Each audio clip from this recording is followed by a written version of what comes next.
Hey everybody, welcome. This is Jason Tonioli with Amazing Vacations USA, and I am joined by two awesome guests here. I've got Jonny Calderon that is with us, and I've got Walter Centeno. Both of those people are in Costa Rica.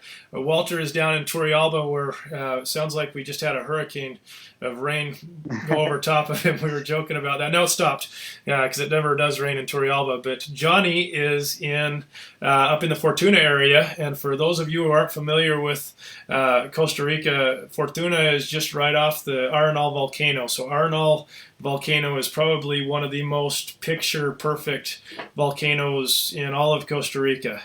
It looks like it should be off of a movie, an animated movie. It's that perfect. So, Jonny, welcome. Thanks so much for joining us as one of the Caballeros del Rio. So, Walter, I think maybe to start off, I know a little bit about Jonny, and I have some cool great things I want to ask you. But will you do a quick introduction? What is it? Why did we want to talk to Jonny, and why would he be a Caballero del Rio? Oh yeah, for sure. What an honor, huh? So Jonny, known as Paloma, right? That's how we know it in the river. A person that we follow, he's been working in this trip for a while. We love the way how he's been handling the guy situation. We love the way how he is pushing the guys to do just no whitewater. Since I remember he's doing naturalism, always looking at the birds and then talking about forests and these kind of things. So it's one of the things that we loved, and then we appreciate that as a new guy that I am, compared with him. So we really appreciate that, and then yeah, Jonny, we love you, eh?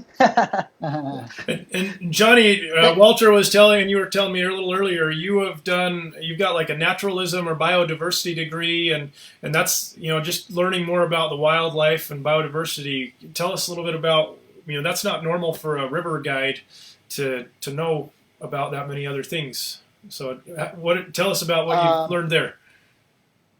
Okay, well, thank you, guys. It's an honor to be here and be chosen for this interview. It's amazing. I feel like a superstar, but I'm happy that I have this opportunity because I can share a lot of stuff with you guys and with the people that are looking at us. Yes, I mean, I've always been involved with nature. At the beginning, I grew up in the countryside, and I was kind of teach how to hunt and everything. So I learned about nature in other ways. But when I started guiding, after getting settled as a guy and being confident on the water, I started looking at what else to do. And then I have to say that my inspiration to introduce nature into the river trips came from Mitty. I was a very young guy, and I used to see how Mitty was very interesting in birds and talking about plants, mainly orchids back then.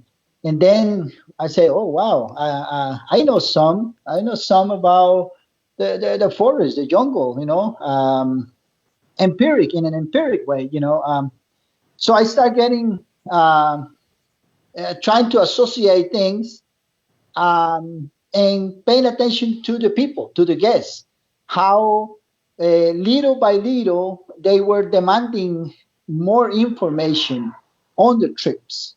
Not just the paddle hard and the wow and the happy hour, but they wanted to know what else was up there, back in the background of the Rios Tropicales Lodge where I used to work, and so I started buying books and promoting nature walks without knowing anything. But I used to go walk with people, and I bought some binoculars, and that's how I got into it. And then I had the opportunity to study at INBIO, Costa Rican Institute of Biodiversity, some years after, and became a naturalist. And so now or ever since, my goal has been to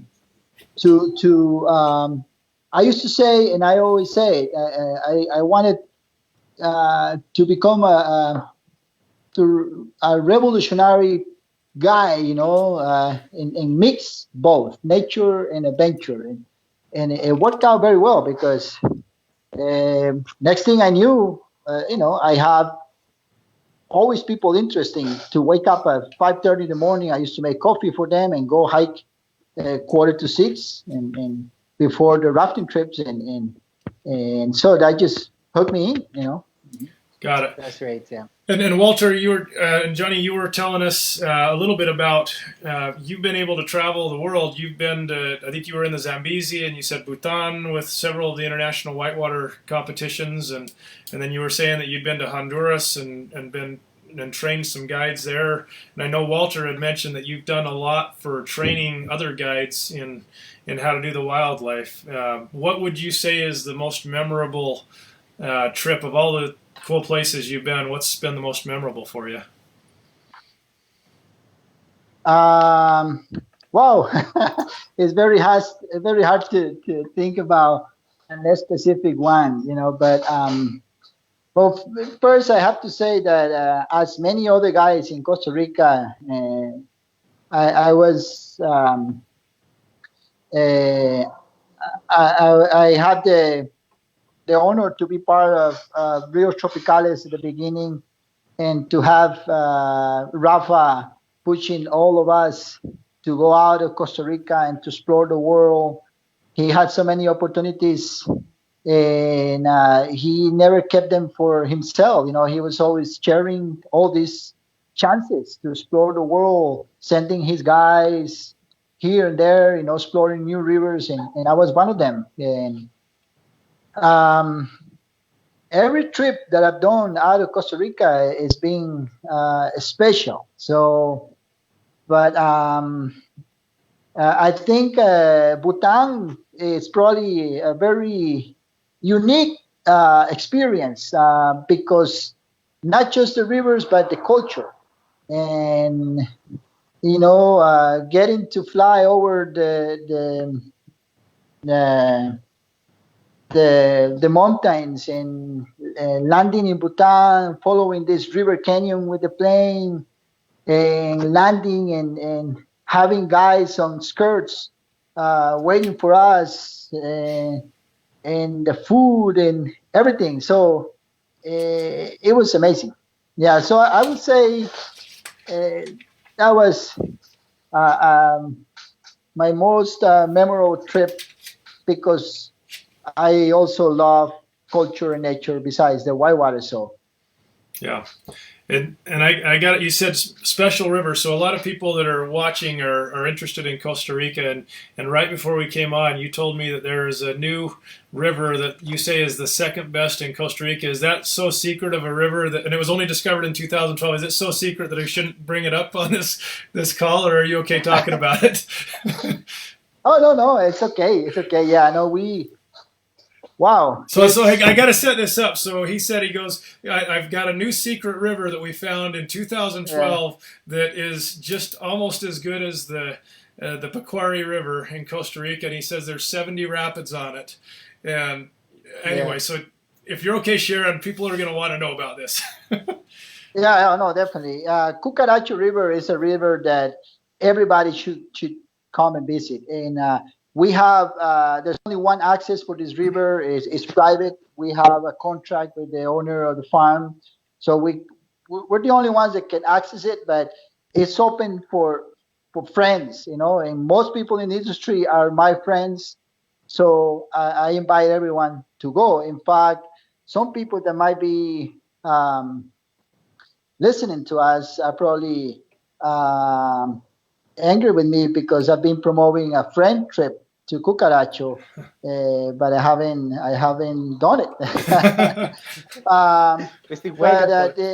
Yeah, I would say the only reason why Pacuare is probably better than the Cucaracho is because it's a little longer river, and because Pacuare drains all the way to the ocean by itself, and because I I grew up in Pacuare. So the Cucaracho runs on the northeast slopes of the Rincon de la Vieja volcano on the northern Caribbean of Costa Rica. It drains into the Nicaragua Lake, and it's a pristine river. It has about 19 kilometers of whitewater, over 70 rapids. In percentage, it has more rapids than Pacuare, but class 2, class 3. It has some force, and it has a class 5 rapid that we scout, we walk around. But the amazing thing of this river is it's like Pacuare 25 years ago. It's pristine. There's nothing on the side of this river, nothing but jungle. It runs through the Daniel Jansen biological station. And you can see 3 species of monkeys, lots of birds of prey, big ones, like horned hawk eagle, white hawk, and many other ones. The water is light blue. It's amazing. It's an amazing river. Yeah. Yeah. So ahí está Caro, dice que sí, que tenemos que ir. Y don Rafa, qué bueno. Juanca Negro ahí está conectado. Que saludos, dice. Okay. Excelente, gracias. Hay que ir. We have to go. We should go. Well, as soon as they open up maybe this fall, Walter, we can add that to our to-do list, because we're working on an exploration trip. One of the things that's been so fun for me is being able to create some different river trips. And so a couple of years ago, we did a scouting trip down on the Pacific rivers, and people going into Turrialba and the Pequari almost never were going down and doing some of those other rivers. So my hope is to really just allow people to realize how many cool rivers there are in Costa Rica, and it's worth coming back 2 and 3 and 4 times to see the different rivers.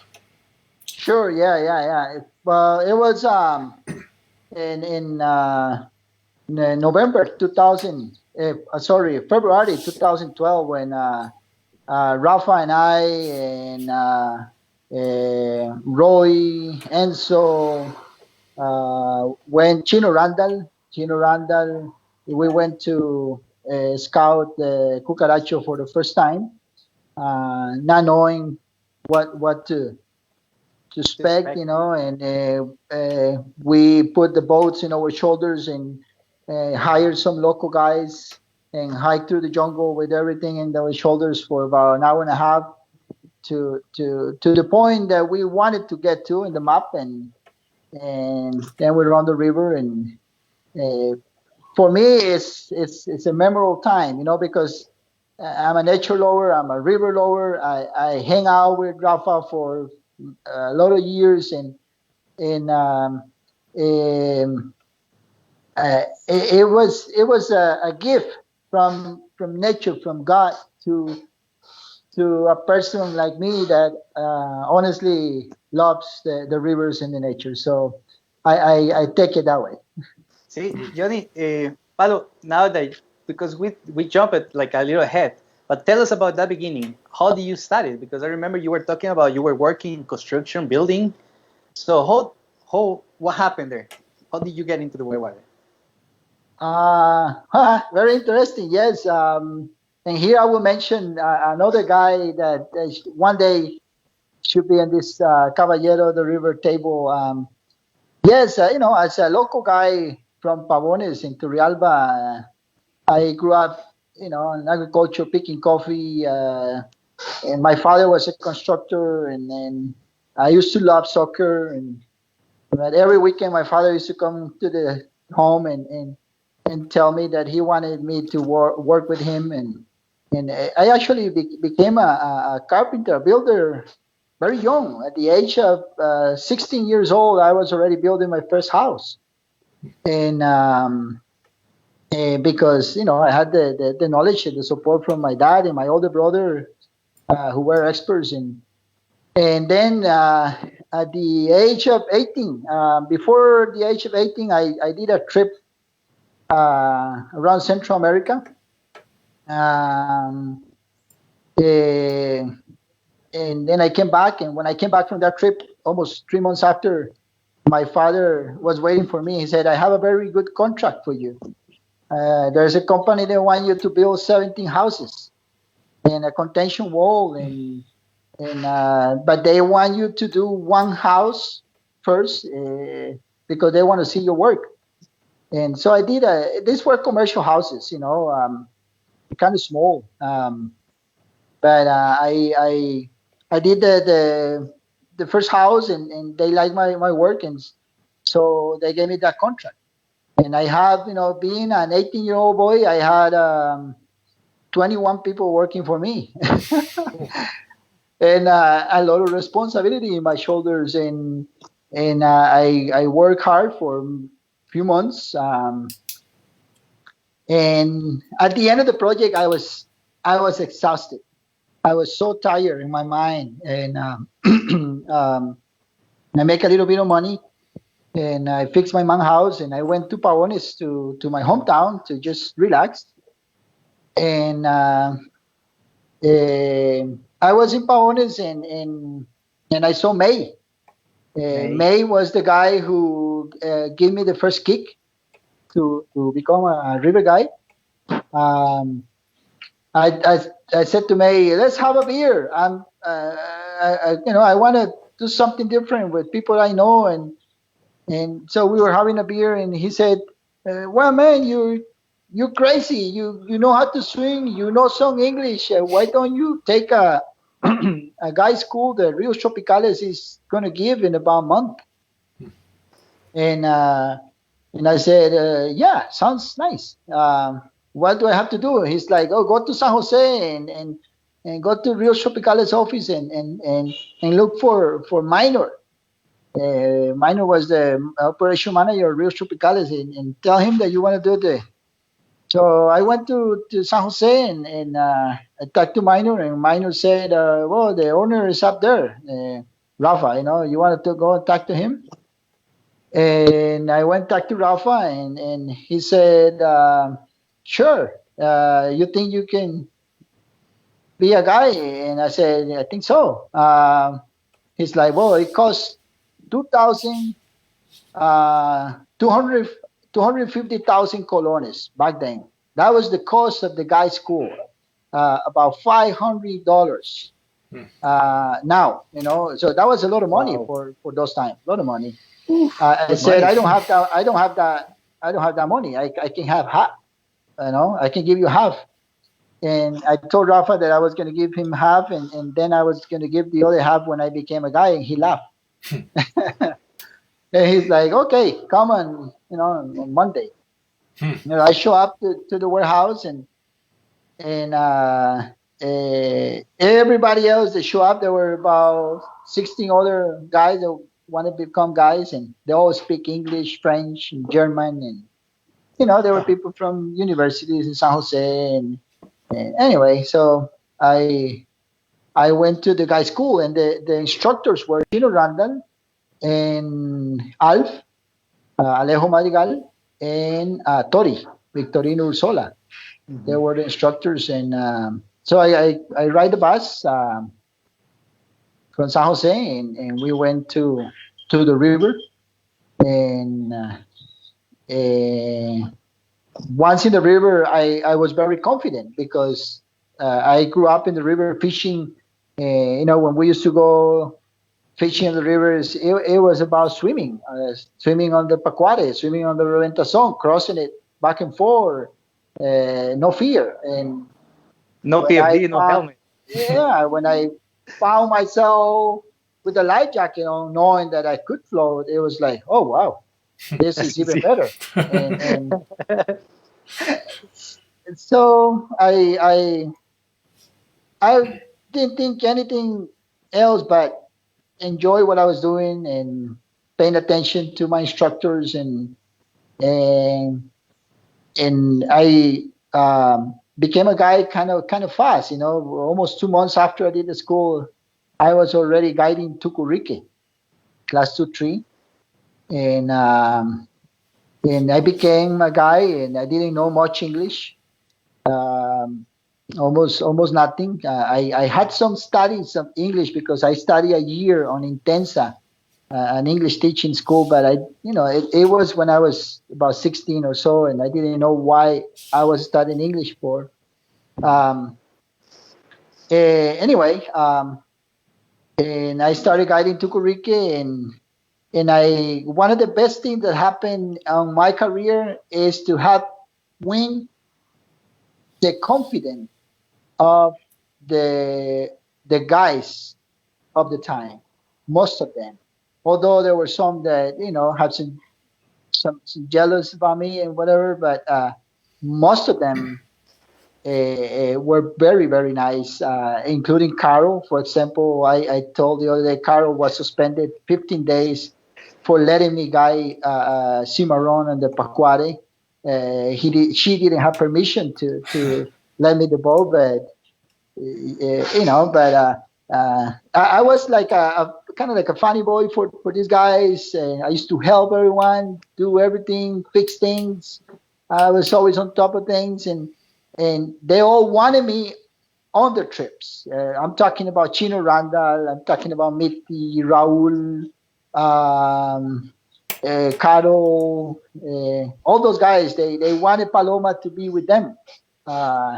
And so I used to hang out and take every single opportunity I had to improve, and became a guy. And I used to fix things in the warehouse, and I also won the confidence of Rio Tropicales and Rafa, and by winning confidence, they used to give me opportunities to go here and there, and so it was amazing.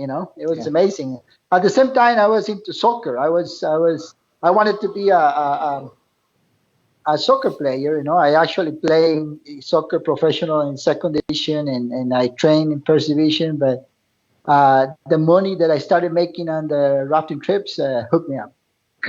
Sí. Yeah, that's a little bit of the beginning. Yeah. Well, what would I'm just curious from what is it like, I guess, in Fortuna right now? I mean, are people ready to open back up with the coronavirus, or what's kind of the feeling in your area of the country right now? Well, everybody here is ready. Everybody here is ready. The hotels, the tour operators, we are all ready. This situation, in some ways, it's driving us a little crazy because there's no time when we can start. We cannot say, okay, we're going to start in September and October. Nobody really knows when we're going to be able to go back in business again. So, but people are here already. The hotels are ready, and we're just hoping this situation gets better, and we can have the goal from the authorities, the government, to go back in business and keep sharing all these beauties to people. Yeah. Yeah. Well, I know the Americans, for any of the Costa Ricans out there, Americans are ready. A good 50% of us are ready to travel. And I think there's some that are still scared, but the more and more you get real news and the real stories from the hospitals, the more I think it's time to open up, and it's not as scary as you actually people on the news seem to make it out to be. So. Sure. Yeah, I think there's something that us Costa Ricans, or Costa Rica as a country, has. Which is special, and is our healthcare system, our culture. We are clean people. We are educated people, and I have big confidence that people will be happy to come and visit us, because they're not just visiting a country that is improving things, or that is getting to know. I mean, we've been so advanced and on so many things, talking about safety, nature, and now with this situation of the coronavirus, there's even more things that we are improving. So it's just going to make us stronger. That's it. I Yep. mean, we're just becoming stronger. That's my mentality. That's my philosophy. We're hanging there. We're waiting, and it's not a good situation, but it's going to turn into something very good. Right. When we talk to Americans that are wanting to travel to Costa Rica, the thing I always tell them is Americans are very ignorant. I think sometimes about the border south of the United States. They just think, oh, it's all South America, and in their mind, everybody, it's just Mexico. And what most people, unless they've traveled, don't realize is just the diversity of culture and food, and Costa Rica. Honestly, every time I've come down there and people that go there, I think feel very similar. It's like you're going to the United States in a lot of ways. I mean, you can drink the water out of the tap. They pick up their garbage. You are clean. You can use a credit card pretty much everywhere for the most part. It's like being in the United States, which is a lot of people are scared when they go. Whether they're going somewhere other countries in South America. Sometimes it's not safe in some of those other countries, and I've never felt that way in Costa Rica, which is amazing. Yeah, it's correct. I also have friends from the United States. They own, companies, and we always talk about those things as well. How different it is, because they also have some businesses in some other Latin American countries, and they are like, wow, the difference is so big. Starting from the infrastructure, from the people, knowledge, behave, all the social facilities, healthcare, water, electricity. It's very good here. I am very confident, as I said before. That right. Well, and I think the other thing for me as I look, and I was talking with Rafa on one of our calls, is the training level of the guides, and how much brotherhood or everybody gets along or seems to get along so well. And just like when you're on the river anywhere, you always feel like, okay, that person's got my back. If something were to go wrong, they would help me. And I feel like I get that feeling every time I'm on the river or even traveling around Costa Rica. It just feels like people care about each other, which is really cool. That's something special. Cool. That's something special that we have, right? And also something that I said at the beginning, and I admire for Jonny and his team, is that it's not just Whitewater. It's something that you are talking about naturalism. It's something that I admire with flow trips. Jonny, it takes me to flow. What makes you go to La Fortuna? Why La Fortuna? And how was that push you to do those courses and then all these naturalism things with flow?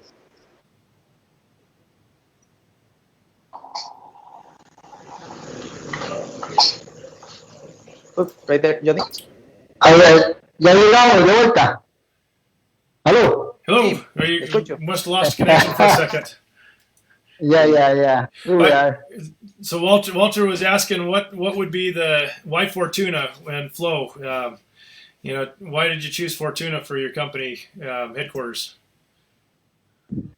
Well, when I was working for Rio Tropicales, and I went to study at INVIO, I wanted to have a company. Also inspired by the first effort that was made by Leonardo Vasquez and H2O and Arturo. They started the first franchise, and I said maybe I can ask Rafa to do a franchise in La Fortuna, and the first idea was to get two boats and come down to Fortuna. So I came to this place in 2005 in September. And are you there, Walter? We're here, yes. Hey. Oh, yeah. And I only see Walter. I don't see you. And when I came to this place in 2005, I have come here before, but never with the idea of setting something up. And I came and I saw the lake, and I saw the Peña Blancas River, which is a flat river, and I saw the nature around. I said, 2 boats is too little to start something here. We need kayaks. We need kayaks, and it was all inspired because at the time we had explored Tortuguero by kayak with Rio Tropicales. So at the end, it's all Rafa's fault because he was the one that got us into all this. He is a guy that he always has something in mind, and you never know what he had. But there was. I knew that he was always planning something to explore. So I got that message from the very beginning, and I came here and I said, okay, we're going to do flow trips. But because of my love of nature and the studies that I've done in Impio, I said, okay, we're going to do something different here. We're going to create a special guide. We're going to build up unique guides that can guide rivers and guide nature. And also after, guiding some trips over here, some nature trips, and having people, I'm talking tourists, very confused because one guy was telling them some natural history about monkey, and another guy was telling other things, and people were, so what's the truth? What this guy told me or what the other guy told me, and I said, this is too bad for Costa Rica. We're not going anywhere in this direction. We need to have good information to people, and said, okay, my guys will be naturalists, where they will be nature guys and adventure guys. So I started pushing them into training and helping them, taking courses about everything possible, and going to talk to travel agencies and companies and offering a unique type of guy, a guy that was able to take their guests into a rafting trip, into a nature hike, into a volcano hike, into a biking trip, and give people a follow-up of information, and try to make the guy become friends, with the guests. And Fortuna is very unique. It's I think it's so special. I mean, there's everything here. There's jungle, there's rivers, there's lakes, you can do so many things here. People can easily stay here 4 nights, 5 days, and not repeat any activities. Mm-hmm. Just do so many different things. Many hotels, hot springs. Wow, we have been living here for about 15 years, and we don't want to leave. We want to stay here. And the people. Fortuna has a lot of 95% of the businesses here are owned by local people, and so Fortuna it's a piece of Costa Rica. It's you go to the bank and you see people in rubber boots coming from milking cows or cutting grasses or picking cassava, and they're so proud of what they're doing, and they're not shy because they're dirty or smelly, because it's part of the culture of this area. And so whatever people get here, tourists, is unique. Yeah. We're not faking anything here. We're just giving people what we really are here. That's awesome. And I think that's why everybody loves Costa Rica so much. It's not fake at all. It's the real experience, and everything's awesome. Everything's amazing in Costa Rica when I've been there every time. Yeah. So anyway, Yeah. Well, we're pretty much out of time. I know we're trying to keep these interviews to 30 minutes, but Jonny, I'm curious if you have like a funny river story with clients. Is there anything that's been really kind of a funny experience that people would laugh about or learn from paddling on the rivers? A funny story. Wow, there's so many funny stories. I don't know. Let's see. And also, Jonny, also we want to know about your swim, the swim that you always remember. Your worst swim? Where that happened? Oh, the swim. Well, we can start talking about the swim while I think about something funny. The thing is that they used to call me the abuelo. Some of the guys in Rio used to call me abuelo because I always used to take things very serious and not, messed up, try to not mess up too much or do many jokes. But I do have a very ugly swim, and it was in jungle run in Peralta. Oh. During the Camel Whitewater Championship in '98, I was part of the safety team. And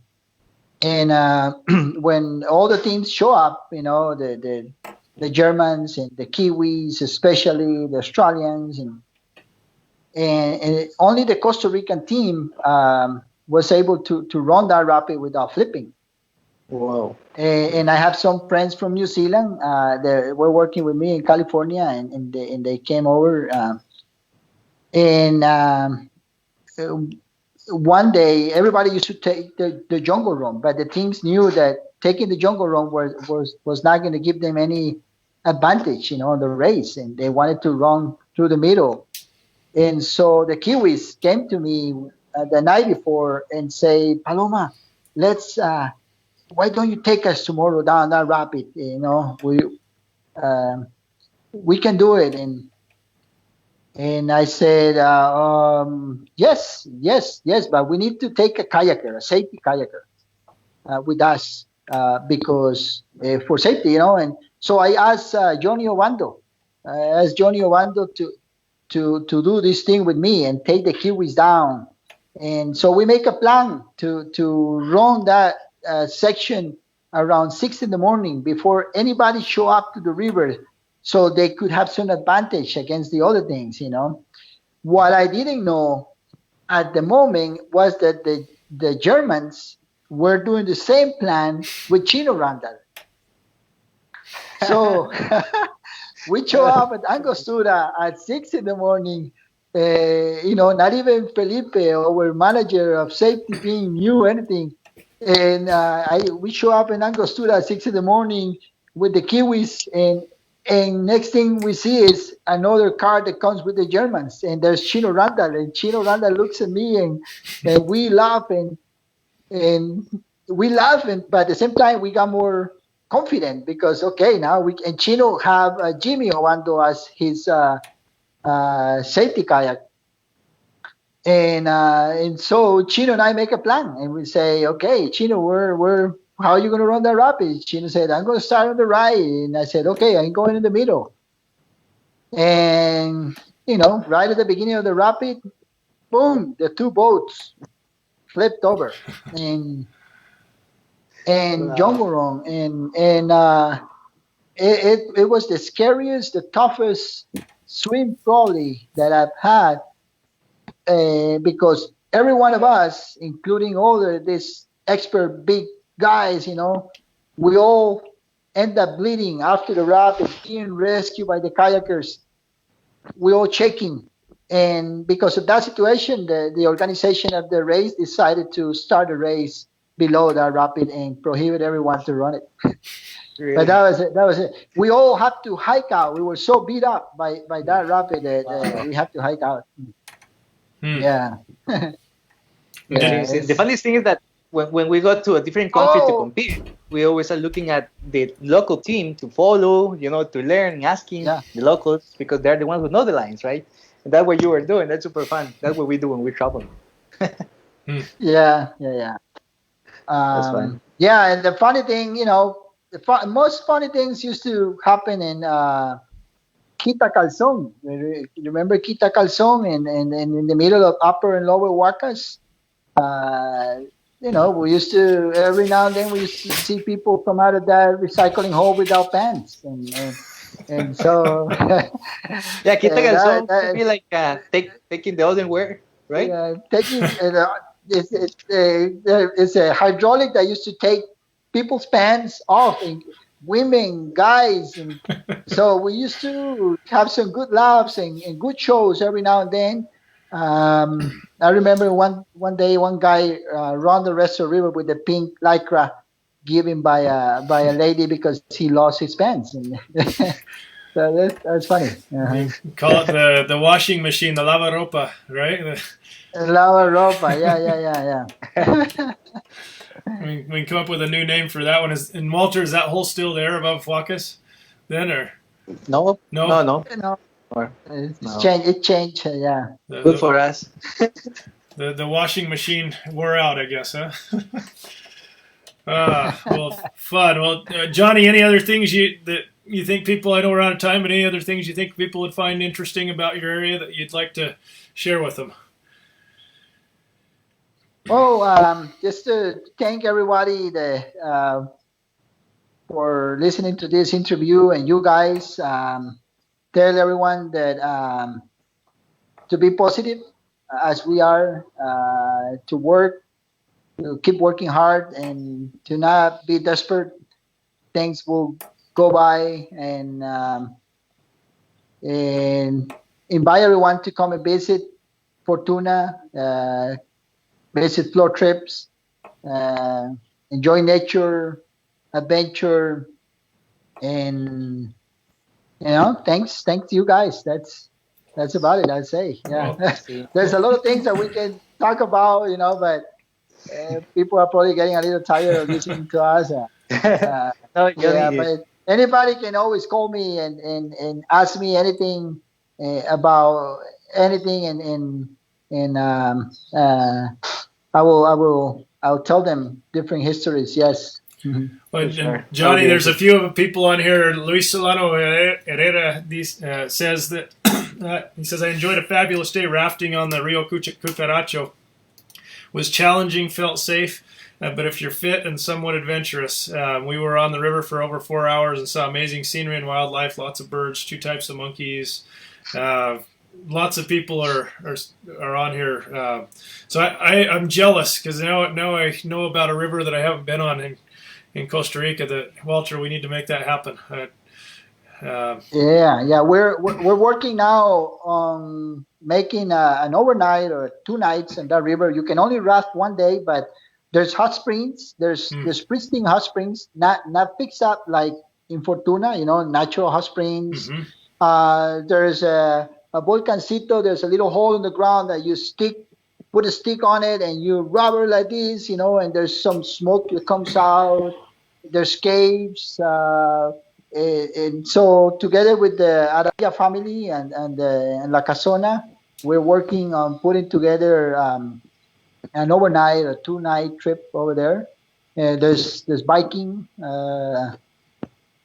lots of things to do, and you want to run a pristine river that haven't seen more than, I don't know, maybe 500 people at the most by now. Is there waiting for you? Mm-hmm. Well, we are going to be talking. It looks like we lost Walter. His internet connection went out, but thank you so much. I'm so excited actually now. I think my plans are going to have to be adjusted next time I come down to Costa Rica to make sure I get up on that river with you. So thank you. Sure. Well, again, thank you guys. Thank you everyone. Thank you everyone for watching, and we'll be back again with another Caballeros del Rio. Thank you, Jonny. Pura vida.